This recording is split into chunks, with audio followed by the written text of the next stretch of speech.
தேங்காய் பால் சேர்த்து இன்றைக்கி சிக்கன் சொதி தான் வைக்க போகிறோம். இதில் வந்து பைனாப்பிள் ஆட் பண்ணியிருக்கிறேன். இந்த மாதிரி ரெசிபீஸ் எல்லாம் அவங்களுக்கு பிடிக்கும் அப்படின்னா கண்டிப்பாக ஸ்கிப் பண்ணாமல் முழுசாக பாருங்கள். இதுக்காக இன்றைக்கி வந்து சிக்கன் 1 கிலோ நல்லா கட் பண்ணிவிட்டு அது வாஷ் பண்ணி மஞ்சத்தூளில் சேர்த்து வச்சுருக்கிறேன். 6 சின்ன வெங்காயம், 6 பச்சை மிளகு எடுத்திருக்கிறேன். இஞ்சி பூண்டு பேஸ்ட்டு நான் தனியாக தான் சேர்க்க போகிறேன். அது இல்லாட்டினா நீங்கள் இதில் ஒரு பெரிய துண்டு இஞ்சி, கொஞ்சம் பூண்டு சேர்த்துக்குங்க. பெரிய ஜீரகம், கசகசா இது ரெண்டும் 1 டேபிள் ஸ்பூன் வீதம் எடுத்திருக்கிறேன். அதிൻ്റെ கூட வந்து கொஞ்சமாக மல்லி இலை எல்லாமே சேர்த்து நல்லா ஃபைன் பேஸ்ட்டாக நம்ம முதல்ல அரைச்சி எடுத்துக்கலாம். எப்போதுமே வந்து இந்த மாதிரி பெரிய ஜீரகம்லாம் சேர்க்கும்போது அதுனா தனியாக பவுட்ரு பண்ணி வச்சுக்கோங்க, கசகசையும் சேர்த்து. அதுக்கப்புறம் பேலன்ஸ் இன்க்ரீடியன்ஸ் எல்லாம் சேர்க்கும்போது நல்ல பேஸ்ட்டு மாதிரி வந்துடும். இப்போ பேன் அடுப்பில் வச்சு ஹீட் பண்ண கையோட 2லேருந்து 3 டேபிள் ஸ்பூன் ஆயில் சேர்த்துக்கோங்க. அதில் கூட பட்டை, கிராம்பு, ஏலக்காய் எல்லாமே சேர்த்து 2 பெரிய வெங்காயம் நல்லா ஸ்லைஸ் பண்ணிவிட்டு அதனையும் சேர்த்து நல்லா வதக்கிக்கிங்க.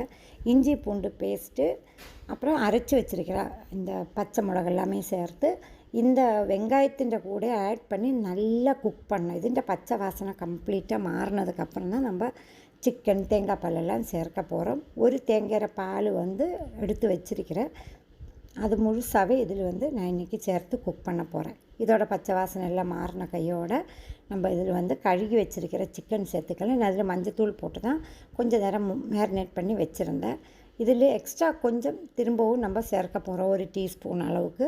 எல்லாமே சேர்த்து ஃபஸ்ட்டிலே நல்லா கலந்து விட்டுக்குங்க. அதுக்கப்புறம் உருளைக்கிழங்கு எப்போதுமே சிக்கன் கூட சேர்த்தா நல்லா டேஸ்ட்டாக இருக்குது. அதனால் 2 உருளைக்கிழங்குன்னு க்யூபாக கட் பண்ணி வச்சதும் சேர்த்துருக்கிறேன். பாதி பைனாப்பிள்னையும் க்யூபாக கட் பண்ணிவிட்டு இதிலே ஆட் பண்ணியிருக்கிறேன். இது சேர்க்கும்போது தனி ஒரு ருசி தான். கண்டிப்பாக உங்களுக்கு பைனாப்பிள் பிடிக்கும் அப்படின்னு ஆட் பண்ணிக்கிங்க.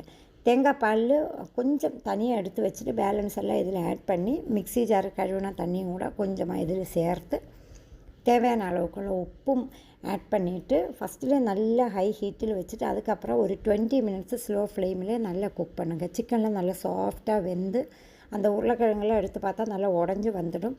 இந்த ஸ்டேஜில் நம்ம வந்து பேலன்ஸ் எடுத்து வச்சுருக்கோம்ல தேங்காய் பால், அதுவும் ஆட் பண்ணி இஞ்சி ஒரு பெரிய துண்டுன்னு நீட்டாக இந்த மாதிரி கட் பண்ணி வச்சு அதுவும் சேர்த்து நம்ம அடுப்பு ஆஃப் பண்ணிக்கலாம். இங்கே வந்து ஜிஞ்சர் ஃப்ளவர் கிடைக்கும், அதனால் ஒரு பூவினை 4 கட் பண்ணி அதுவும் சேர்த்துருக்கிறேன். இது வந்து நல்ல ஒரு வாசனை கொடுக்கும். உங்கள்கிட்ட இருந்தால் கண்டிப்பாக ஆட் பண்ணிக்கிங்க.